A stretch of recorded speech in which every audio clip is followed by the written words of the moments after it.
Olá, estudante! Seja bem-vindo, seja bem-vinda à nossa quarta aula da disciplina de Arquitetura de Interiores. E para a aula de hoje, eu vou convidá-la para a gente conversar um pouco sobre ergonomia. Você já ouviu esse termo? Sabe o que significa?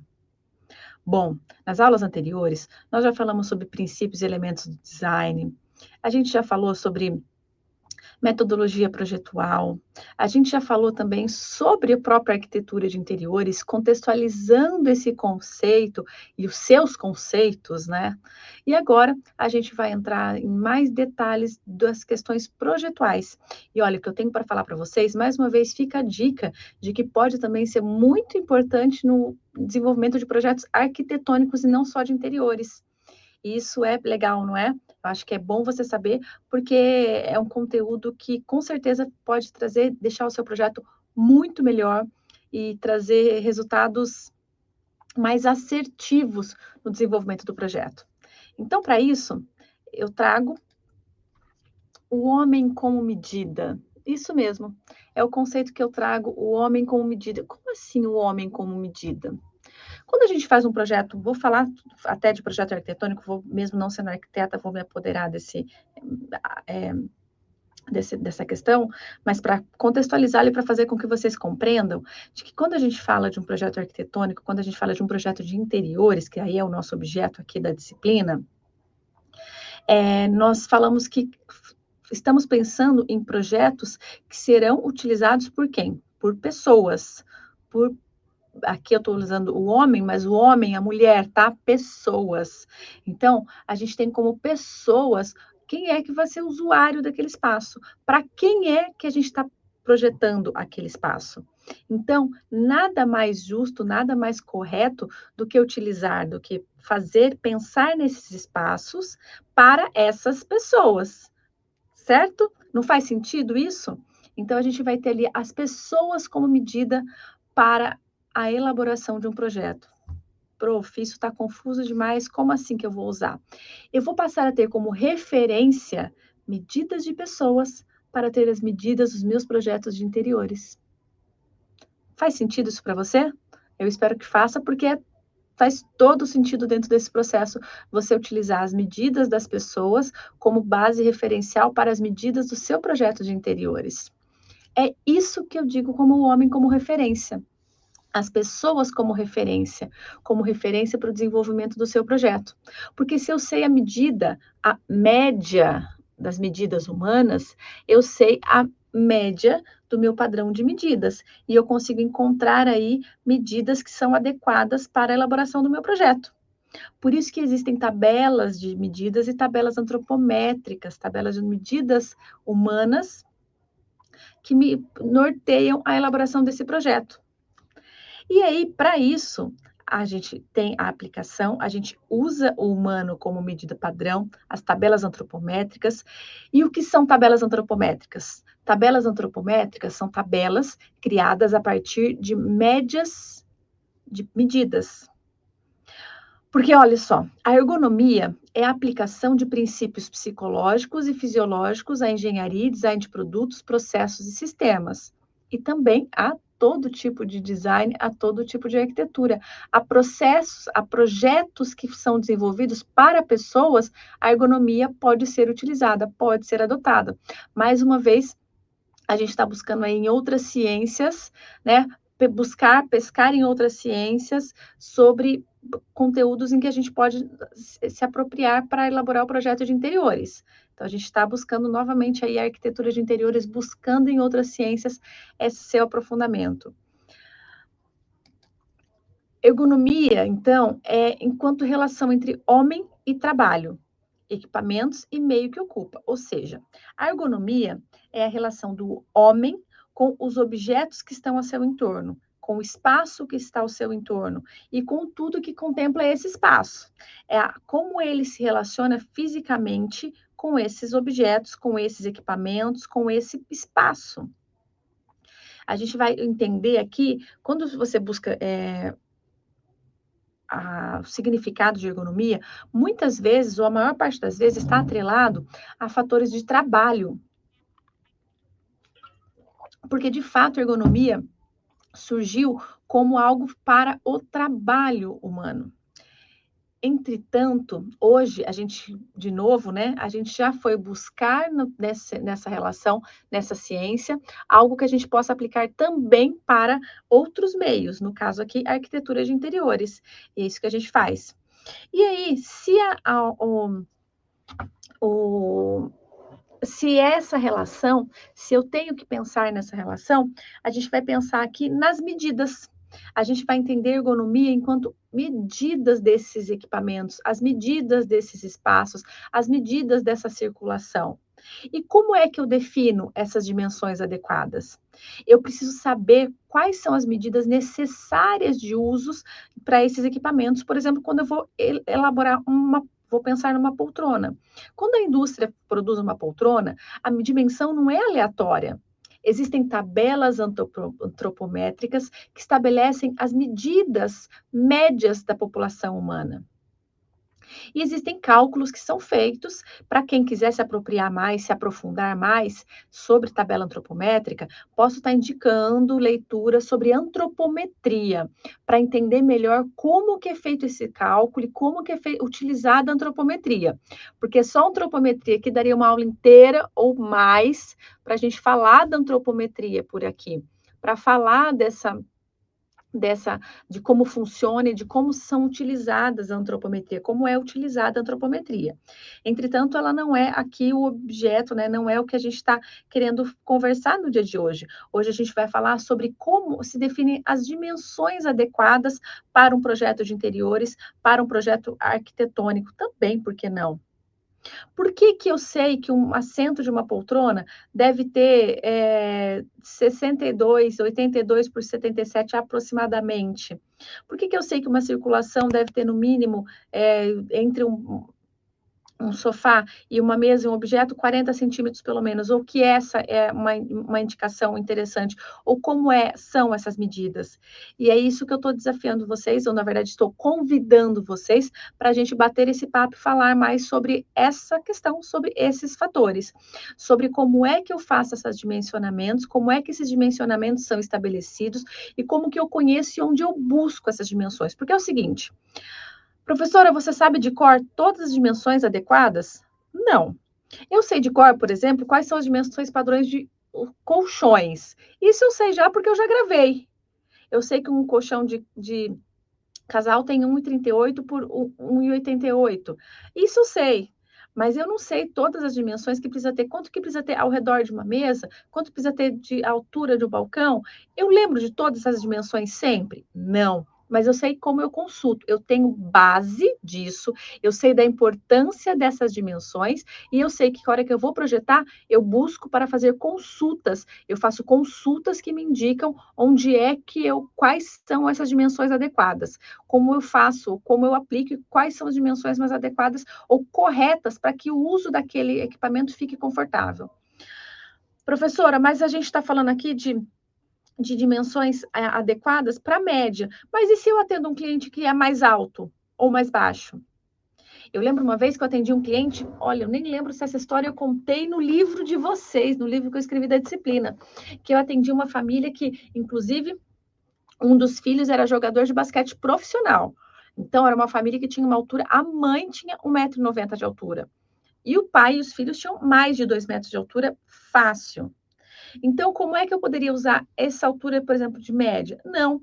Na casa deles, as cadeiras foram feitas sob medida, os estofados foram feitos sob medidas com assentos mais altos, as portas de passagem, a construção da casa foi feita, ela tinha portas mais altas, porque ela tinha um filho que, se eu não me engano, tinha 2,11 m. E o padrão de uma altura de porta é 2,10 m.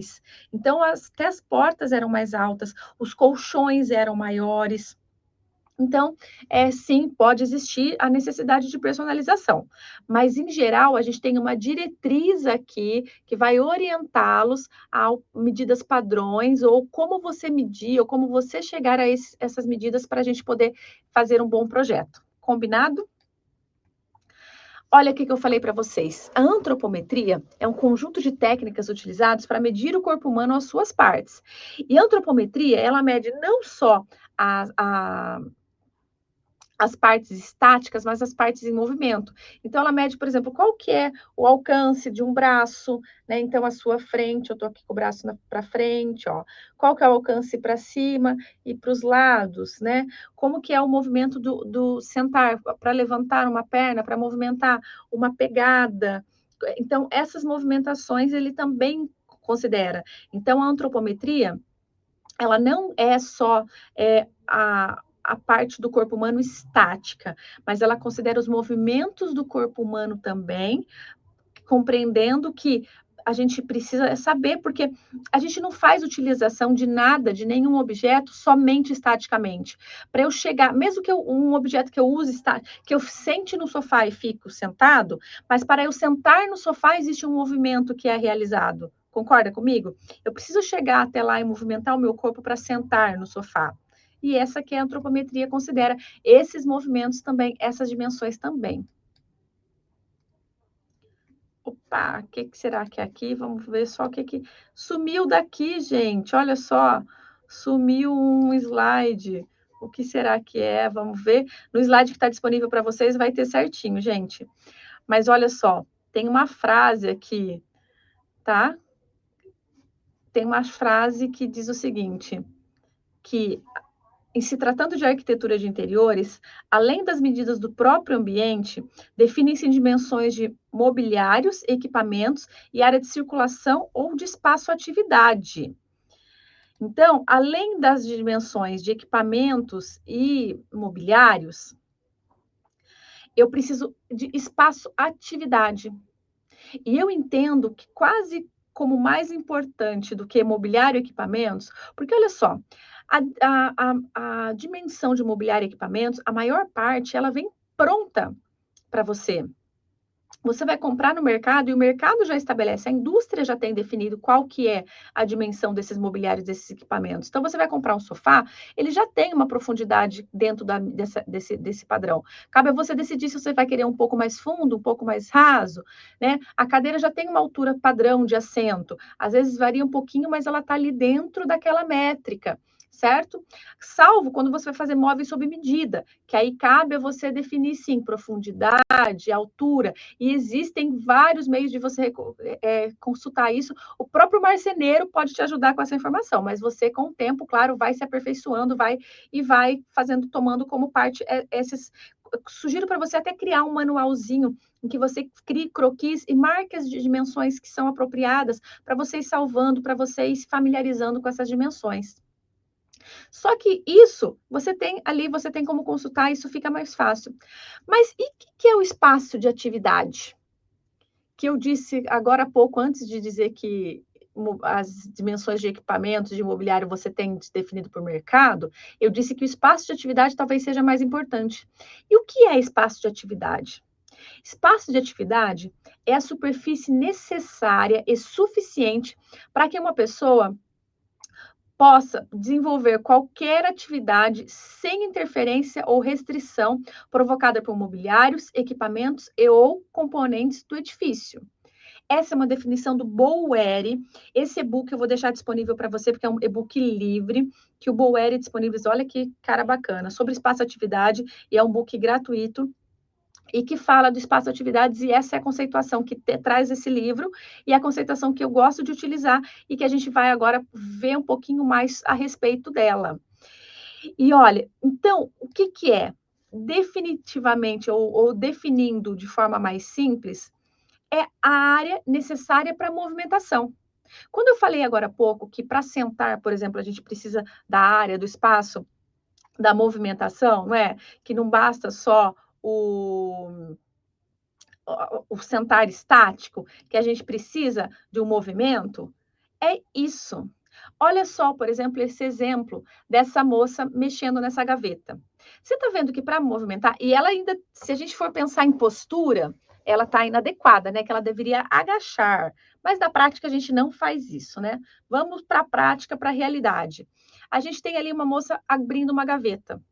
E olha o movimento e olha o espaço que o corpo dela ocupa. E ainda assim, se ela estivesse mais próxima da gaveta para puxar, ela teria que fazer o movimento de se afastar da gaveta para poder abrir e ter espaço para a gaveta aberta. Então, espaço de atividade é justamente essa área, o espaço necessário para movimentação do uso de equipamentos imobiliários, sem que você tenha algum obstáculo, sem que a hora de movimentar você esbarre em alguma coisa, você chute, você encoste seu corpo, que você consiga fazer essa movimentação sem que você esbarre, ou que você tenha, sofra, né, com essa, com esse, com essa coisa que te atrapalhe, né, que atrapalhe os movimentos necessários para fazer o uso daquele equipamento. Olha aqui, por exemplo, a gente tem um desenho, e esse é um esquema do livro do e-book, tá? Então, no e-book vocês têm exemplos vários, vários, vários, vários, vários. E é legal que tem um esquemazinho, então você consegue visualizar. Olha só, na lista, a linha que está pontilhada mais clara, azul mais claro, é a medida mínima. E a linha pontilhada azul mais escuro é a medida ideal. Aqui, o diferente, olha como eu falei, que a moça estava ali fazendo, abaixando o corpo, né? E aqui o ideal para usar seria agachar. Então, vamos considerar o uso ideal da medida. Olha só, então ela está à frente de uma cômoda. A altura da cômoda é variável, assim como a profundidade de uma cômoda é variável, não existe padrão estabelecido, certo? Então, profundidade e altura da cômoda pode ser uma cômoda mais alta, uma cômoda mais baixa, e pode ser uma cômoda mais ou menos profunda, depende aí do modelo ou do espaço disponível. Mas o ideal, à frente da cômoda, sem que tenha nenhum obstáculo, para que se possa abrir a cômoda adequadamente, sem que se esbarre em nenhum obstáculo, é entre 80 e 1 metro. Então, veja, nesse caso aqui, é, uma cômoda de 45, que pode ser variável entre 45 e 75, ele diz aqui, vamos dizer que tem uma cômoda de 75, uma cômoda grande, porque eu tenho espaço grande, eu vou colocar uma cômoda de 75 de profundidade.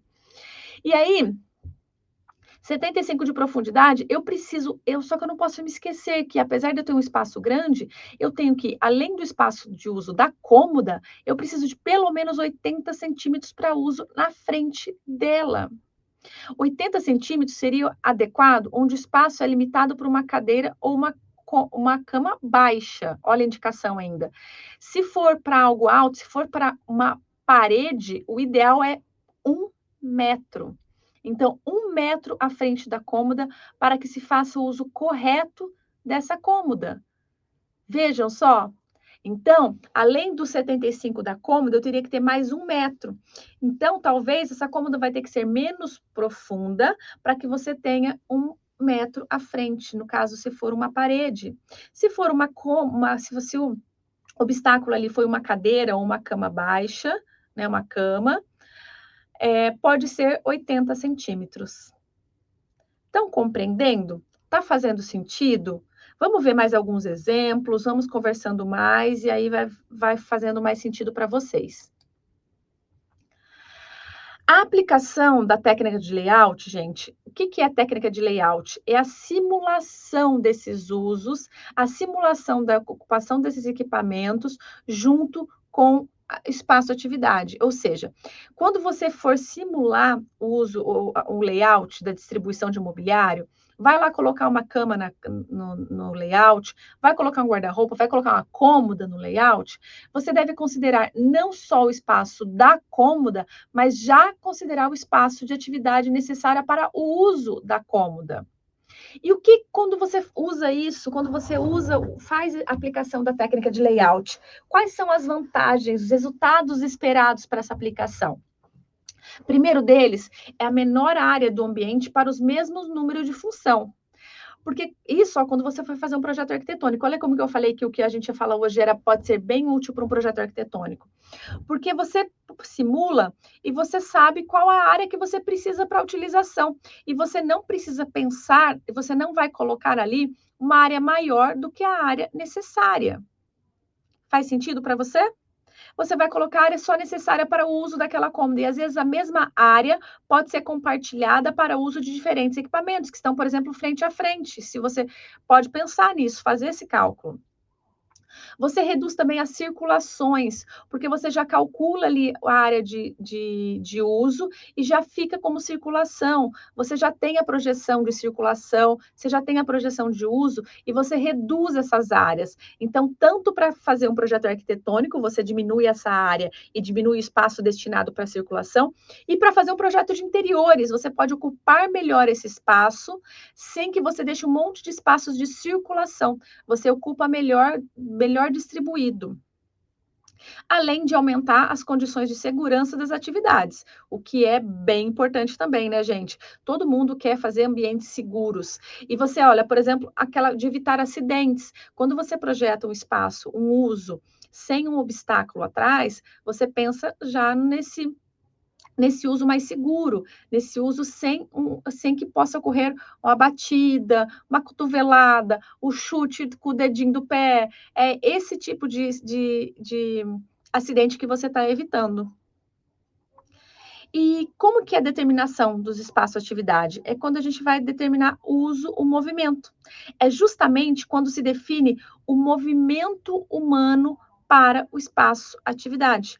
É quando se determina qual que vai ser a movimentação, a antropometria. Então, utiliza-se as medidas antropométricas, as medidas do homem e os seus movimentos para determinar.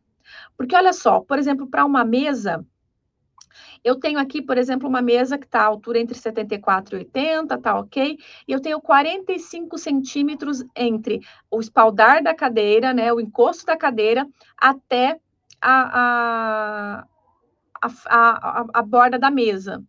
Será que isso é suficiente? Porque será que, e se eu deixar isso, isso é o que a pessoa está ocupando de espaço, mas você consegue sentar numa cadeira sem movimentar a cadeira do lugar? Fica aí uma pergunta. Pega, movimenta. Sei que vários de vocês não vão estar numa cadeira, né? O ideal é que vocês estivessem numa cadeira, sentados, com as costas encostadas, como eu estou aqui, ó, né? Na mesa, assistindo a aula. Mas vocês devem estar jogados no sofá, na cama, eu sei disso, tudo bem. Mas vai lá, senta numa cadeira da sua casa e vê se você consegue sentar na cadeira sem movimentar ela do lugar. Não dá, né, gente? Você precisa movimentar. Olha lá, o movimento da cadeira. Você faz o movimento de afastar a cadeira da mesa. Então, olha só, o que atrás, olha só, a gente tinha aqui os 45, que na verdade é a profundidade da própria cadeira, eu tenho aqui 80. Eu já passo de 80, então, da beira da mesa até o fundo da cadeira. Bowery, ó, esses desenhos que vocês veem com a calunguinha em amarelinha e com os tracejados em azul, eles são do livro do Bowery, do Espaço Atividade. Ele já diz, olha, que tem que ter entre 60 e 75, pelo menos, tá? Aqui, esse outro autor já defende 80, já defende mais. Professora, mas e agora? Eu tenho diferença entre eles. Mas é uma diferença pouca, né, gente? É uma diferença até 75 e a 80, eu tenho 5 centímetros de diferença. Então, se você tiver como deixar pelo menos 80, ótimo. Não tem? A gente já sabe que 75 pode ser usável. E olha só, então, tá vendo a variação? E olha o movimento. E olha só ainda, eu tenho mais aqui, eu tenho a parte de trás também. Então, atrás, uma pessoa sentada, vocês estão vendo aqui, ó, na figura da direita, embaixo, que eu estou vendo uma vista superior de alguém se movimentando. Eu tenho aqui, olha, de profundidade para se movimentar entre 60 e 75.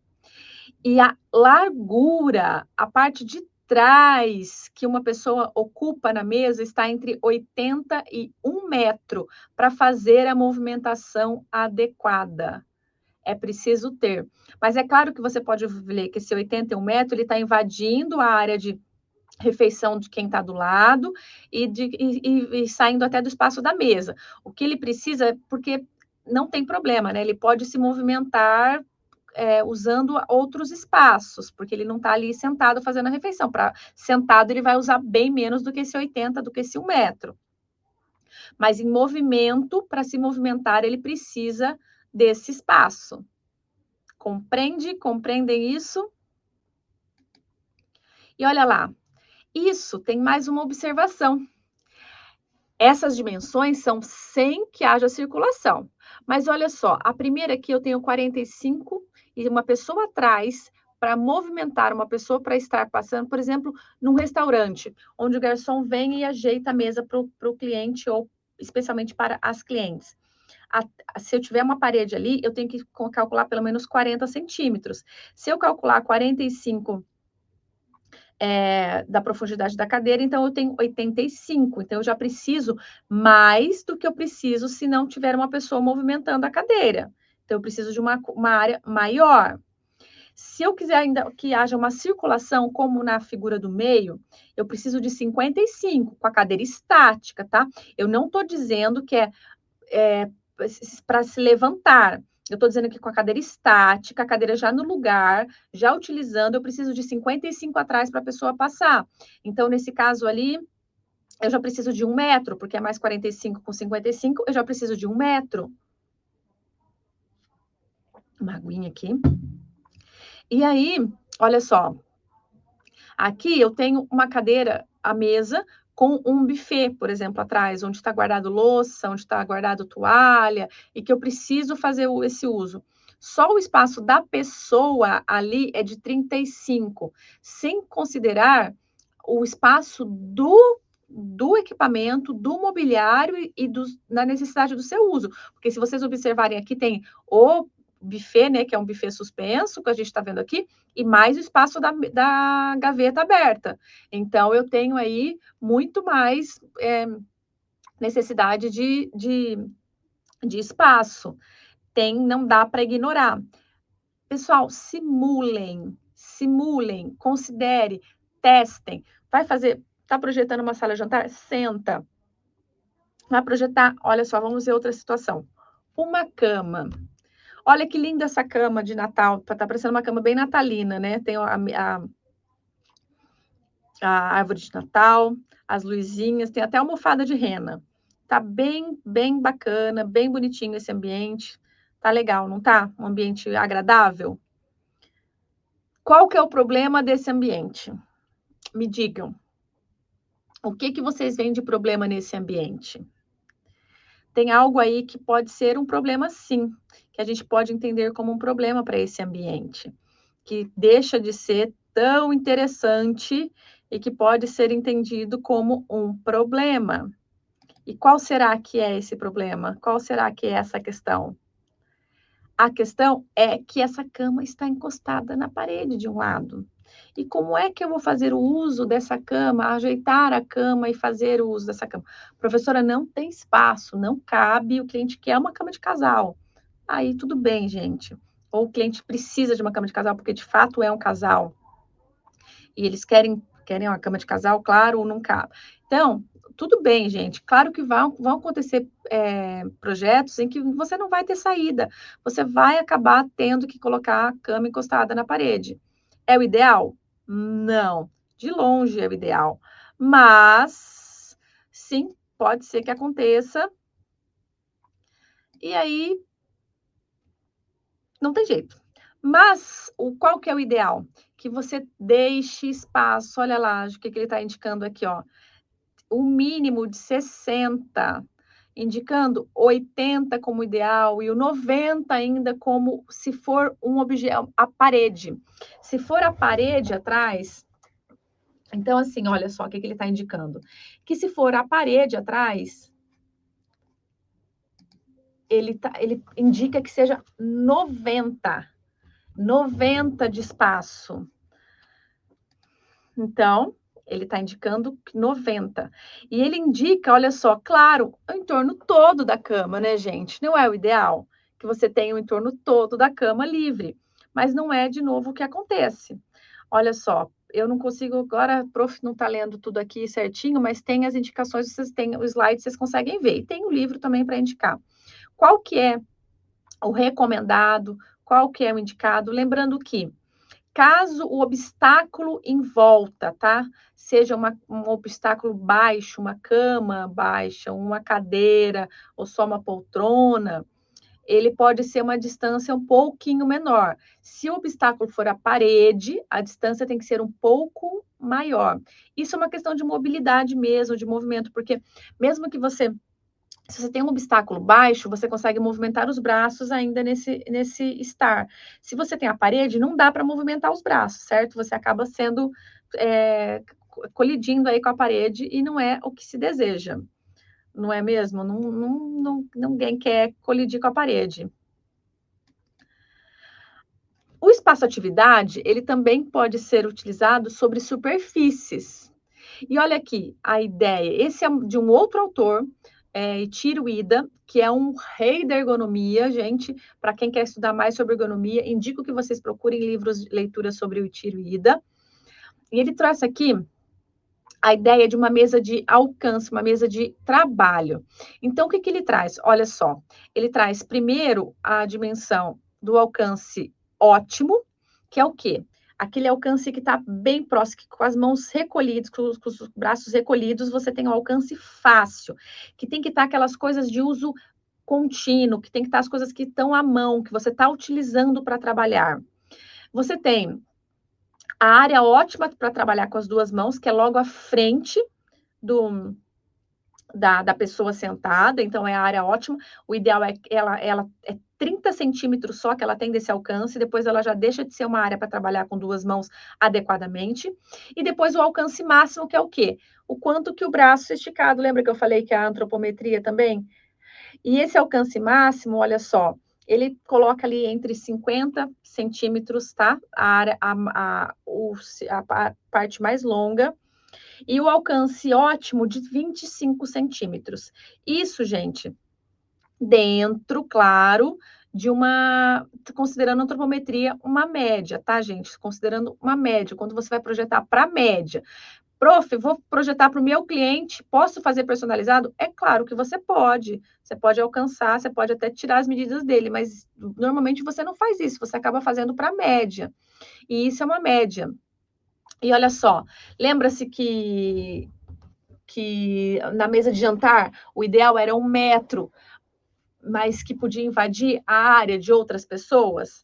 Na mesa de trabalho, 1 metro é a área que ideal sem invadir a área de pessoas, a área ideal para se manter para cada pessoa trabalhar adequadamente, certo? Então, 1 metro. E se você for considerar o alcance máximo,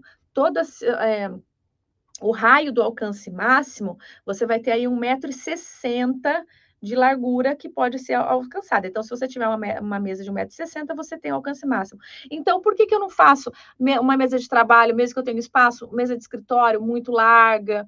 É uma besteira, não tem alcance, fica inapropriada. A não ser que seja para atender, né? Então, você quer um espaço para atender na frente, ele ter alguém sentado à sua frente, aí, ok, sem problemas, pode fazer esse uso também.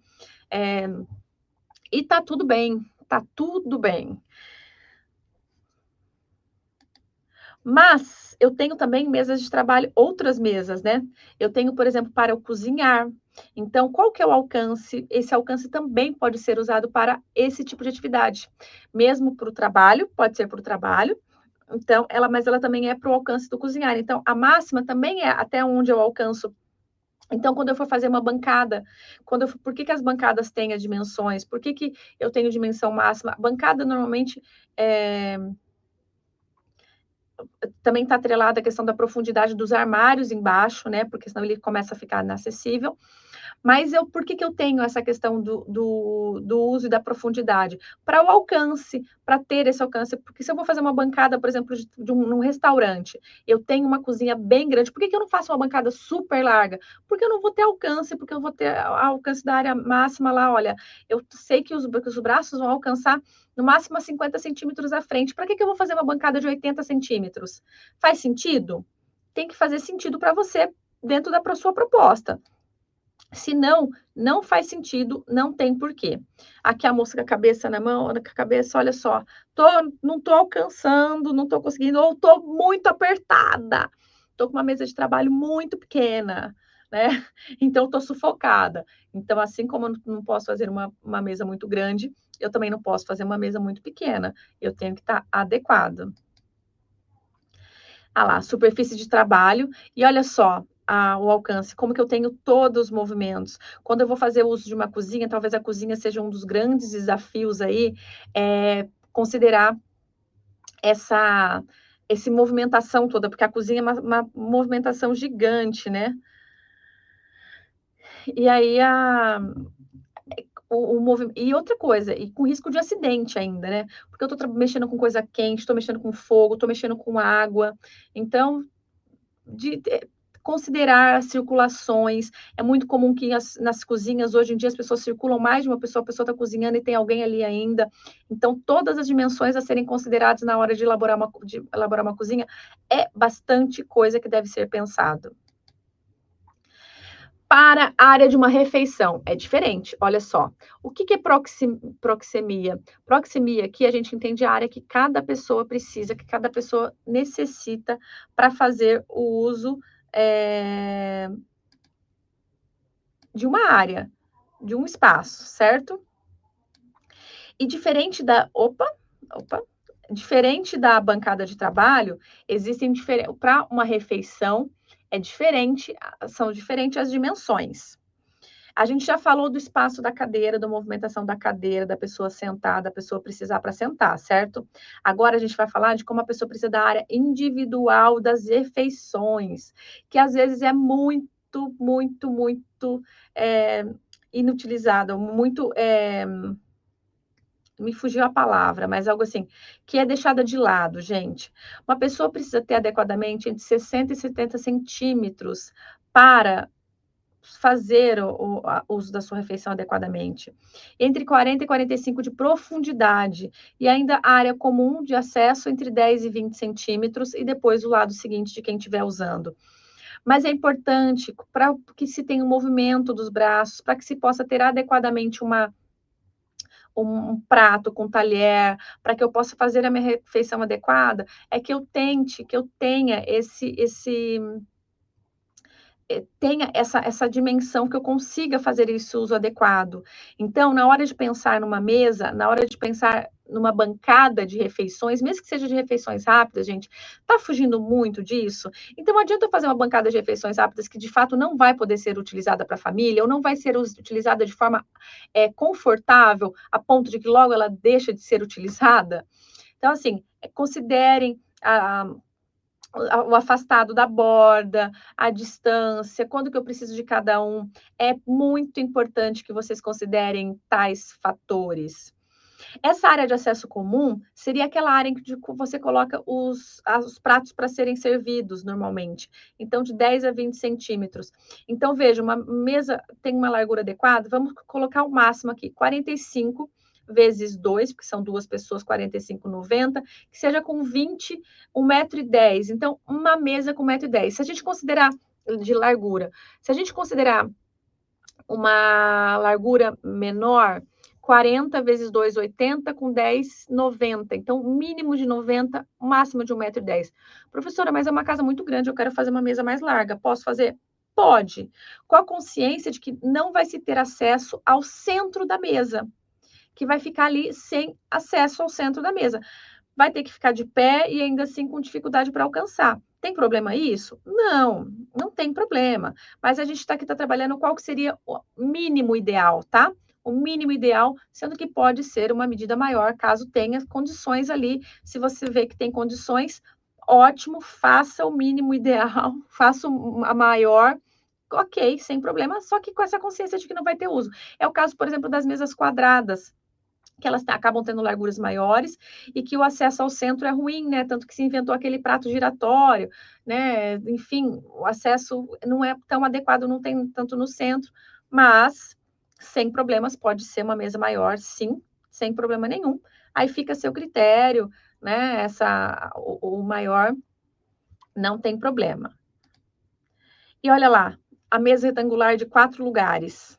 Eu tenho aqui, então, as pessoas, de novo, olha só, atrás, 60 centímetros se for um objeto mais baixo, se for um mobiliário, 75 se for uma parede, é o ideal da distância, certo?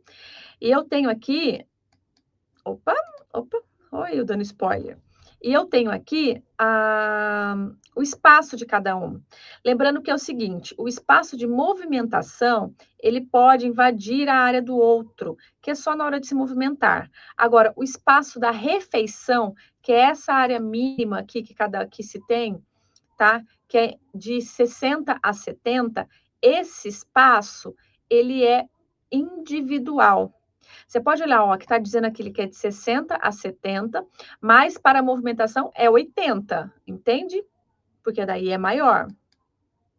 Então, o espaço, ele acaba sendo ele acaba sendo maior, ele pode invadir uma área um do outro, mas para a refeição, cada um tem a sua área. E aí, eu trago um case para vocês. A mesa triangular ou mesa esfirra. Quem já viu dessa mesa? Há um tempo atrás, ela virou uma febre como uma boa solução para espaços pequenos. E parecia interessante mesmo, não parece? Porque olha só, um espaço menor, eu consigo colocar 6 cadeiras num espaço restrito, bem interessante, né? Calma aí, gente. Te convido a pensar em 6 lugares. Então, vamos fazer assim, ó. O triângulo preto é nossa mesa, e os semicírculos aí são os espaços das cadeiras. Eu tenho 6 cadeiras em volta dessa mesa. Certo? Conseguem visualizar? Então, imaginem as pessoas sentadas nessa mesa. Você imagina as pernas dessas pessoas sentadas nessa mesa. Primeiro, as pernas. Como é que ficaria? Se eu voltar aqui agora, depois que eu fiz esse desenho, se você olhar aqui, olha, observa na imagem como que os próprios assentos se batem nas extremidades. Então, você imagina as pernas dessas pessoas nesse espaço. É claro que eles acabam colidindo. E mais do que isso, olha lá. Olha como que eles acabam se batendo, se cruzando, né? Eu coloquei ainda as cadeiras, tá? Os círculos que simbolizam as cadeiras, de forma aleatória, tá? Medida, não coloquei medindo certinho a mesma distância. Por isso que tem uns que se batem mais, uns que batem menos. Porque, na verdade, na nossa casa acaba ficando meio assim, né? Um tá um pouquinho mais para lá, um tá mais para cá. Mas olha como que você acaba cruzando, batendo as pernas, cruzando os assentos nela.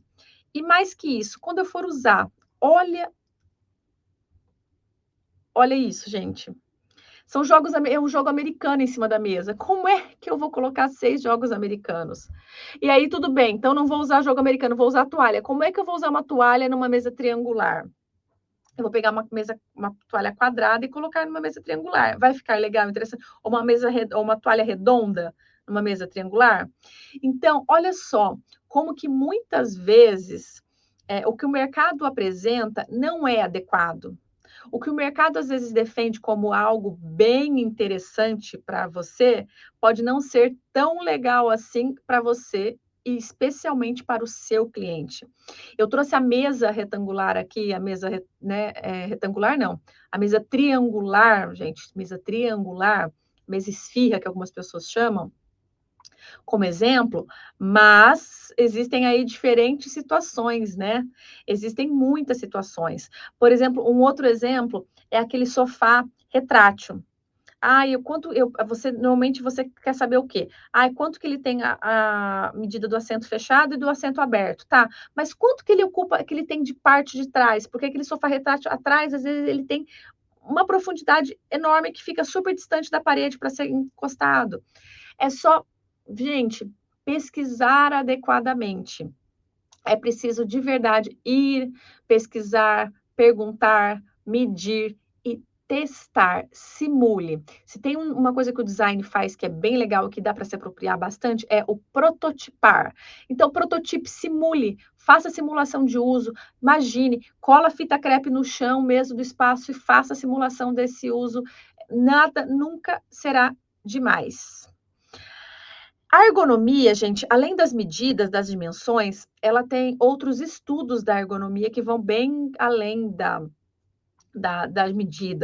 das medidas antropométricas ou das medidas ergonômicas, né? Então, a ergonomia ela vai muito além só da questão das dimensões. Ela tem a ergonomia ambiental, a ergonomia cognitiva e a ergonomia dos movimentos. Todas essas, para vocês que são futuros arquitetos e arquitetas, é muito importante, muito interessante que vocês pesquisem, saibam mais sobre isso. Saber, entender, conhecer. A ergonomia ambiental envolve está relacionado ao conforto ambiental, que vocês conhecem bem, né? E aqui eu trouxe até uma brincadeira, 7 erros do escritório, e olha só, tem sobre o ar-condicionado, tem sobre o sentar, tem sobre a falta de apoio para os telefone. Vocês podem olhar isso daqui, tudo isso aqui é ergonomia. São 7 erros ergonômicos no trabalho. Então, eu vou deixar isso aqui para vocês. Vocês podem dar uma olhadinha no slide, brincar um pouquinho com isso para verem certinho. Mas para vocês entenderem que ergonomia é muito além só do que dimensões. E para se aprofundar é preciso buscar mais. Procura o Etiro Ida, tem outros profissionais aí na área, se informem mais sobre ergonomia, porque é essencial no projeto arquitetônico, para um bom projeto arquitetônico. Se você quer fazer um bom projeto arquitetônico, né, se você quer ser um bom profissional, está se propondo a fazer um bom projeto, pesquise mais sobre ergonomia para saber mais e projetar de forma mais adequada possível para o seu cliente. Certo? Bom, então eu desejo bons estudos. Espero que você tenha gostado da gente entender um pouquinho mais especificamente a temática da ergonomia, mas a gente falou sobre o espaço-atividade, falou um pouco mais sobre como o buscar isso, a importância disso, e aí é claro que é infinito, porque o que a gente falou aqui sobre dimensões, sobre o uso, sobre esse espaço, a gente está falando, opa,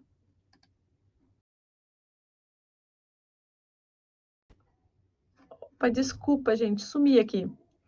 Voltei. Assim, o que a gente falou sobre o espaço para usar a cama, o espaço para usar a cômoda, mostrei os esquemazinhos das mesas, isso tudo também é aplicável para qualquer equipamento, para uma pia, para uma bancada, para um guarda-roupa. Então, para cada um você vai buscar. Eu vou disponibilizar para vocês o e-book do Boeri, mas existem outros meios, tá? Tem o Júlio Zipaneiro, tem outras referências que vocês podem buscar também para ter essas informações, tá bom? Então, desejo bons estudos e até a próxima.